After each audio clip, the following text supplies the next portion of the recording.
หัวใจร้อนทอดแน่โอ้ยเดโนลูกอยู่ไกลโตเจ้าแท้คิดถึงแก่แม่เฮาตกตอนแรงลมพัดยาวหัวใจเขาเงาเหมือนแม่คอยเฮาขึ้นหน้าดังผ่านมาขอข้าว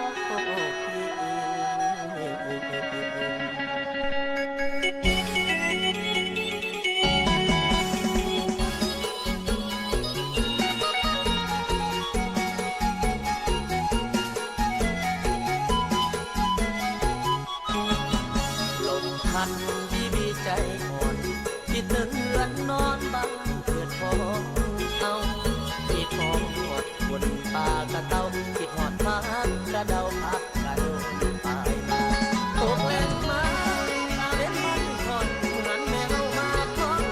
ขึ้นบ้านกับฟองคิดถึงหน้ามองย้ำเขาว่าพักมาลูกหลานแม่จะปวดขาพักเด็ดจะนักเมื่อยมาลูกแก้วอาบน้ำอาบผ้ากินข้าวกินปลาแล้วก็นอนพักผ่อนตอนนี้ลูกสวดเอาหอดพอได้จากจนจากใจมา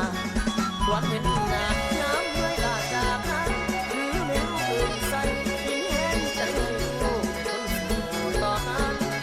คำเว้านั้นยังบอกรู้ได้อยู่เงินไม่เข้ามาสู้ซ้ำลูกเอ๋ยอย่ายอมแพ้ลูกแม่ก็ต้องอดทนแม่ให้แม่บ่นแม่ด่าผ่านลูกนี้บอกเกียดดอกหาเพราะคำแม่ด่าแฝงด้วยความดียามทุกข์ผู้หานว่าบ่ดีถึงยามมีวันเลิกพี่น้องยามจนบ่มีไผมองรวยเงินรวยทองเพื่อนพ้องมากมายยังจำได้ใส่ใจจำเพื่อนแม้เคยสอนลูกมือยามถึงเขาหัวกันเดี๋ยวนี้นั้นลูกอยู่ยันใจแต่คำสอนไม่ได้ลูกบอกเคยพ่อแม่เพิ่งคอยสิของก็มีลูกที่หวนเมื่อยามเสื้อผ้าเพื่อนใดมันงามเ